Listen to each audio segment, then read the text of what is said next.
नमस्कार दोस्तों, मैं दिल्ली का वासी हूँ। मैं आपको एक अरविंद केजरीवाल जी की स्पीच सुनाता हूँ, कृपया सुने और साथ के साथ जो मेरे इसमें व्यूज़ हैं वो मैं शेयर करूँगा। नमस्कार। कोरोना फिर लौट आया। सर, कोरोना गया कब था? कोरोना लौट आया क्या? पिछले साल 2020 मार्च से जब से लॉकडाउन हुआ उसके बाद कोरोना चला गया था, तो कह रहे कोरोना फिर लौट आया है। मजाक सुनिए दिल्ली सरकार का। युवाओं को ज्यादा खतरा है। दिल्ली में 65% केस 45 वर्ष से कम उम्र के लोगों के हैं। तो सर, वैक्सीन क्यों नहीं लगवाई जा रही? यदि आपको लगता है 45 से एज के कम के लोगों को कोरोना का इन्फेक्शन ज़्यादा फैल रहा है, तो उन लोगों के लिए वैक्सीन की परमिशन क्यों नहीं दी जा रही? क्या आप एलजी साहब से या मोदी जी से मिलकर इस चीज़ को कंपेल नहीं कर सकते कि हाँ, इन इन इन एज वर्ग के लोगों को भी कोरोना की वैक्सीन की बहुत ज़्यादा ज़रूरत है, जो कि अपने घर के परिवार के कमाने वाले लोग हैं, जो कि अभी आप भी कह रहे हैं। आप सुनिए।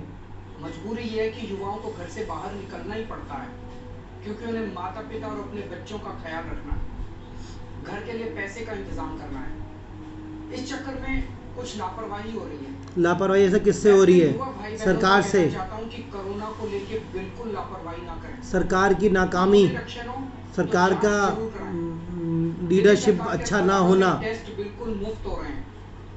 और हाँ, 45 वर्ष से ज्यादा उम्र के लोग वैक्सीन जरूर लगवाएं।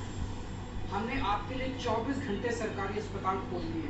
सर, आप लोगों ने कोई सरकारी अस्पताल नहीं खोले। सरकारी अस्पताल पहले भी, जब से आपकी सरकार आई थी उससे पहले भी 24 घंटे ही खुलते थे। कभी ऐसा हुआ है कि सुबह 8 से 8 की शिफ्ट हुई है और 8 बजे के बाद गवर्नमेंट हॉस्पिटल बंद हो जाते हैं? सर, क्यों ऐसी आप बातें बोलते हैं? पब्लिक को मूर्ख मत बनाएं आप।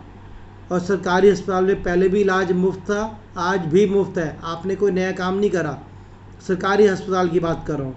दूसरी चीज़, आप जो कहते हैं कि सरकारी अस्पताल के अंदर बेड अवेलेबल है, सर्विसेज अवेलेबल हैं कोरोना वैक्सीन के लिए।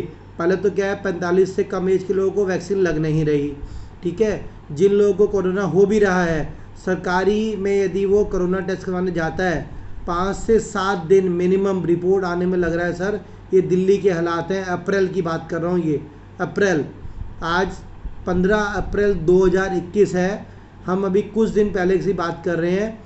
5 से 7 दिन लगते हैं रिपोर्ट आने में, और रिपोर्ट के लिए भी आज की डेट में सरकारी या प्राइवेट लैब के पास प्रॉपर इक्विपमेंट्स या मैन पावर नहीं है। यदि हम कॉल करते हैं कि हमें अपना कोविड टेस्ट करवाना है, तो 2 से 4 दिन की वेटिंग चल रही है। सर, मरने के बाद वो कोरोना टेस्ट करवाओगे क्या पब्लिक का?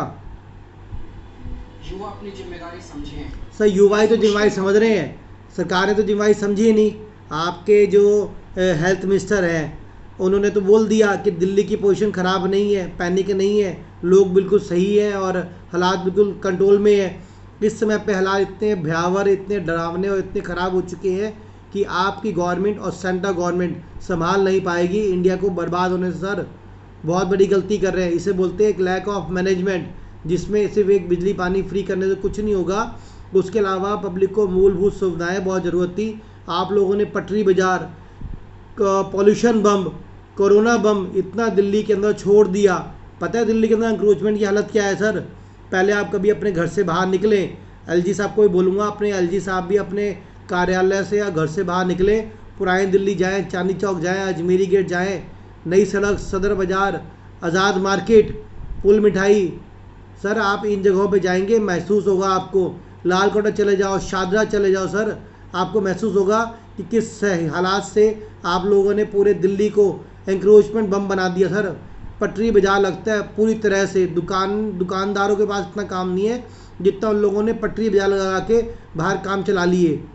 सर, इससे गवर्नमेंट को कोई फ़ायदा नहीं होता। ना तो गवर्नमेंट को टैक्स रेवेन्यू में टैक्स जनरेट होता है, रेवेन्यू, ठीक है, और ना ही गवर्नमेंट को एक्स्ट्रा बेनिफिट होता। पब्लिक गनशन खाती है, पब्लिक गनशन बाहर पटरी बाजार से सामान परचेज करती है, और गवर्नमेंट से अपनी वोट बैंक की राजनीति की चिक्काबाजी में कोई ऐसा बड़ा कदम नहीं उठा रही जो पब्लिक के फेवर में हो। सर, आप एंक्रोचमेंट बंद कर दो, रोड्स पे जाम लगवाना बंद कर दो। सर, आप लोगों का नेतृत्व तो सही नहीं है, आप लोग दिल्ली को चला नहीं पा रहे। आप लोगों ने सोचा बिजली पानी फ्री कर दो और पब्लिक को बेवकूफ़ बनाकर अपनी राजनीति सेको, बस सिर्फ ये हो रहा है। सर, पब्लिक मूर्ख नहीं है। पब्लिक ने ऐसे मोदी को दिल्ली में नकार दिया, दिल्ली में हमें लगा कि आप संभाल लेंगे, लेकिन यदि आपसे कोई बेटर विकल्प आ गया सर अरविंद केजरीवाल जी, तो दिल्ली में आपका भी सुपड़ा साफ हो जाएगा। पब्लिक आपसे ही बहुत ज़्यादा खुश नहीं है, लेकिन अभी आपका विकल्प नहीं है, तो दिल्ली में इसलिए पब्लिक झेल रही है आपको। उनके परिवार को सबसे ज़्यादा उनकी ज़रूरत है। दूरी बनाएं, हाथ सैनिटाइज करें। सर दिल्ली एक फैक्ट्री है आप लोगों के लिए, जीएसटी का, टैक्सेस के लिए। दिल्ली वालों ने कोरोना को हराया है सर दिल्ली वालों ने कोरोना को हराया है, तो ऐसे हालात क्यों आ गई? और पूरी दिल्ली सरकार हर वक्त आपके साथ है। कोरोना हारेगा। सर दिल्ली सरकार कभी साथ नहीं हुई, दिल्ली सरकार सिर्फ अपने साथ है। दिल्ली सरकार ये सोचती है किस तरह से हमें टैक्स के अंदर पैसा इकट्ठा हो ताकि हम लोग की सैलरी निकलती रहे, आप लोग की सारी सरकारी एम्प्लॉय जितने भी हैं उन सबकी सैलरी मिलती रहे, उन सबके खर्चे पूरे होते रहे। ये तो वही ऐसा फैक्ट्री का मालिक हो गया जो खुद तो घर में बैठा हुआ है आइसोलेट होकर, और अपने फैक्ट्री के सारे वर्कर्स को बोल दिए जाओ फैक्ट्री चलाओ और मुझे कमा के दो। सर आप वो सरकारें हैं जो खुद तो आराम से बैठी हैं और पब्लिक को एक मशीन बना दिया कि जाओ मरो कमा के लाओ। आपको पता है 2.5 करोड़ लोग हैं, 10-20 लाख लोग मर भी गए तो फ़र्क क्या पड़ना है, रेवेन्यू तो आ रहा है ना गवर्नमेंट के पास।